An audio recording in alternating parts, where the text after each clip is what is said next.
नमस्कार। आज के इस दिलचस्प विश्लेषण में सीधे एक बेहद ही शानदार विषय की गहराई में गोता लगाने वाले हैं। हमारे सामने कुछ कमाल के स्टडी नोट्स हैं जिन्हें हम डिकोड करेंगे। ये नोट्स भारतीय समय गणना, इसके पीछे छुपे बेहतरीन गणित और राजस्थान की अद्भुत सांस्कृतिक विविधता की पूरी कहानी खोलकर रख देते हैं।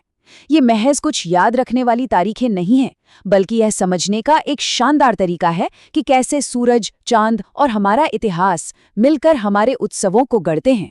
तो चलिए, बिना किसी देरी के इस डिकोडिंग की शुरुआत करते हैं। इस पूरे सफर को हम कुछ मुख्य हिस्सों में बांटकर देखेंगे।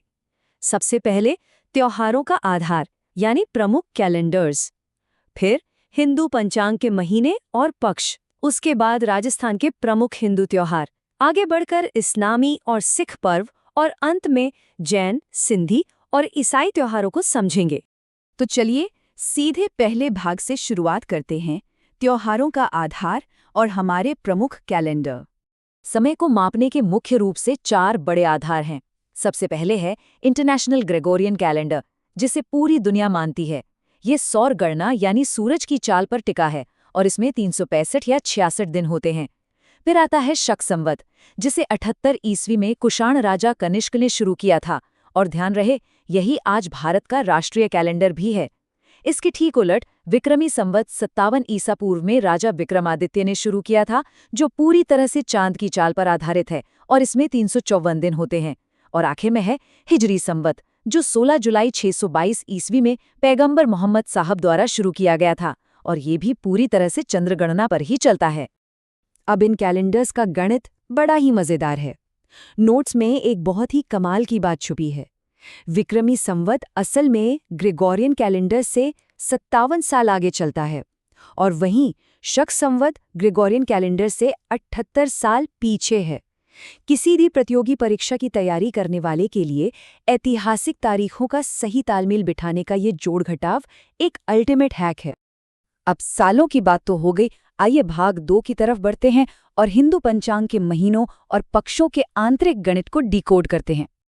अगर सीधे इस मूल सामग्री पर नजर डालें तो यह पन्ना पूरे 12 महीनों को एक साथ दिखाता है। वसंत ऋतु के चैत्र महीने से कहानी शुरू होती है और फाल्गुन तक जाती है। चूंकि ये चांद की चाल पर आधारित है, इसलिए ये पूरे 354 दिनों का एक सटीक चंद्र वर्ष बनाता है। ये पूरा का पूरा चक्र हमारी प्रकृति और बदलते मौसम के साथ बिल्कुल गहराई से जुड़ा हुआ है। यहाँ सबसे महत्वपूर्ण बात जो निकल कर आती है वो ये है कि हर महीने को चांद की कलाओं के आधार पर एकदम बराबर 2 हिस्सों में बांटा गया है। पहला है कृष्ण पक्ष यानी अंधेरा पखवाड़ा, जब चांद लगातार घटता है और अमावस्या पर खत्म होता है। और दूसरा है शुक्ल पक्ष यानी चांदनी रातें, जब चांद बढ़ते बढ़ते पूर्णिमा की पूर्णता तक पहुंचता है। और सच तो ये है कि यही वो चक्कर है जो भारत में लगभग हर बड़े अनुष्ठान का सटीक समय तय करता है। अब राजस्थान की संस्कृति को समझने के लिए नोट्स में दी गई ये मशहूर राजस्थानी कहावत बिल्कुल सटीक बैठती है। तीज त्योहारा बावड़ी ले डूबी गणगौर।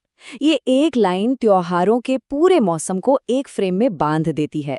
इसका सीधा सा मतलब है कि श्रावण मास में छोटी तीज के साथ ही उत्सवों का दौर शुरू हो जाता है, और फिर चैत्र मास में गणगौर के आते ही ये त्योहारों का मौसम अपनी विदाई ले लेता है।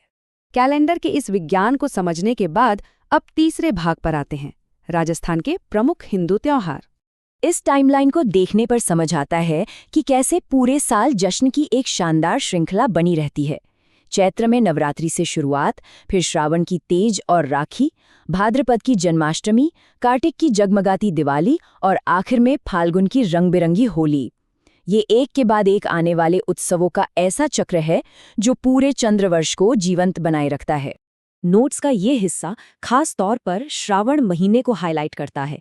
ये जयपुर की उस मशहूर छोटी तीज का महीना है, और इसी पूर्णिमा को रक्षाबंधन मनाया जाता है, जब बहनें राखी बांधती हैं। लेकिन यहाँ एक बेहद दिलचस्प तथ्य भी छुपा है। इसी खास दिन पर दूर अमरनाथ गुफा में बर्फ का शिवलिंग अपने सबसे विशाल और उच्चतम रूप में होता है ना? बिल्कुल अद्भुत। इसके आगे भाद्रपद और आश्विन के महीनों में तो त्योहारों की लाइन ही लग जाती है। बूंदी की मशहूर बड़ी या कजली तीज से लेकर नाथद्वारा की भव्य जन्माष्टमी और नागौर के पर्वतसर में लगने वाला तेजा दशमी का विशाल पशु मेला सब इसी दौरान होते हैं। आश्विन में हम 16 दिनों का श्राद्ध पक्ष भी देखते हैं। लेकिन यहाँ सबसे हैरान करने वाली बात जो सामने आती है, जहाँ पूरे देश में दशहरे के दिन जश्न मनाया जाता है, वहीं जोधपुर के मंडोर में श्रीमाली ब्राह्मण इस दिन को शोक दिवस के रूप में मनाते हैं। फिर सर्दियां आती हैं और कार्तिक से माघ तक के ये महीने अलग अलग आस्थाओं के एक अद्भुत संगम का गवाह बनते हैं। जरा सोचिए, दिवाली का दिन सिर्फ भगवान राम के लौटने का प्रतीक नहीं है, बल्कि ठीक इसी दिन जैन धर्म के 24वें तीर्थंकर महावीर स्वामी और दयानंद सरस्वती जी को निर्वाण भी प्राप्त हुआ था। इसके बाद कार्तिक पूर्णिमा को पुष्कर का विश्व प्रसिद्ध मेला सजता है और फिर माघ पूर्णिमा को सोम, माही और जाखम नदियों के त्रिवेणी संगम पर आदिवासियों का सबसे बड़ा जमावड़ा बेणेश्वर मेला लगता है।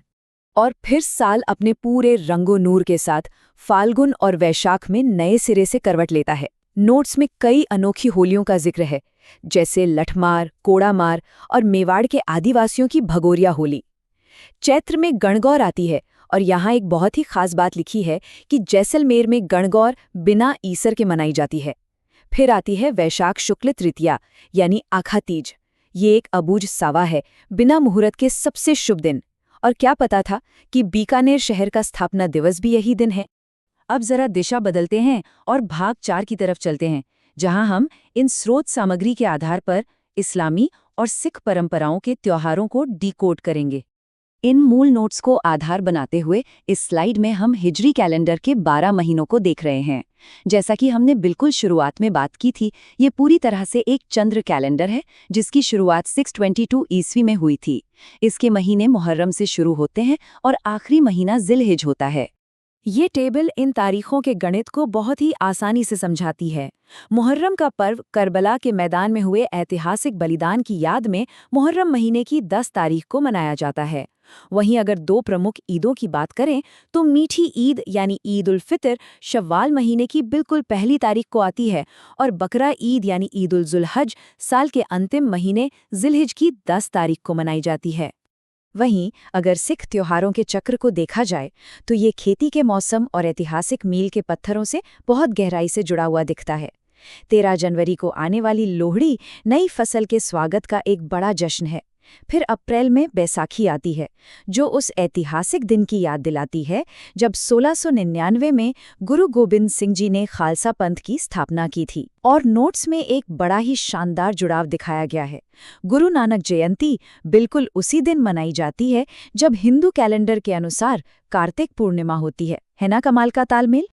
और अब हम पहुंच गए हैं अपने आखिरी और 5वें भाग पर, जैन, सिंधी और ईसाई त्योहारों की अद्भुत परंपराएं। इन समुदायों के उत्सवों में एक बेहद ही खूबसूरत नजरिया देखने को मिलता है, जैसे भाद्रपद में आने वाला जैन धर्म का पर्युषण पर्व, जो पूरी तरह से क्षमा और आत्मशुद्धि पर केंद्रित है। फिर चैत्र शुक्ल त्रयोदशी को महावीर जयंती आती है। सिंधी समाज की बात करें तो उनमें थर्डी या बड़ी सातम बास्योड़ा परंपरा के रूप में मनाया जाता है। और चैत्र महीने में ही चेटीचंड का पर्व आता है, जो उनके आराध्य देवता झूले लाल के जन्म का बहुत ही उल्लास भरा उत्सव है। अपनी इस श्रृंखला को समेटते हुए आइए ईसाई पर्वों पर एक नज़र डालते हैं। इन्हें ट्रैक करने के लिए उसी ग्रेगोरियन सौर कैलेंडर का इस्तेमाल किया जाता है, जिसके बारे में हमने एकदम शुरुआत में चर्चा की थी। 25 दिसंबर को ईसा मसीह के जन्म की खुशी में क्रिसमस मनाया जाता है। फिर उनके बलिदान की याद में ईस्टर से पहले आने वाले शुक्रवार को गुड फ्राइडे और अंत में उनके पुनर्जीवित होने की खुशी में ईस्टर संडे मनाया जाता है। आज के इस विश्लेषण में जो कुछ भी देखा वो महज कुछ याद करने वाली तारीखें नहीं हैं। ये समय को मापने का एक बेहद सटीक सदियों पुराना विज्ञान है। सौर, चंद्र और ऐतिहासिक कैलेंडर्स के इस अद्भुत एक दूसरे से गुनते हुए गणित को देखने के बाद मन में एक बड़ा ही दिलचस्प सवाल उठता है। इतने सारे कैलेंडर्स के एक साथ चलने के बावजूद क्या भारत में वास्तव में कोई ऐसा दिन भी आता है जब कोई उत्सव न मनाया जा रहा हो? इन अध्ययन नोट्स ने न सिर्फ कमाल का गणित सिखाया है, बल्कि हमारी सांस्कृतिक आत्मा की एक बेहद खूबसूरत झलक भी पेश की है। आज के इस डिकोडिंग सेशन में बस इतना ही। सीखते रहिए और समय की इन शानदार गणनाओं पर विचार करते रहिए।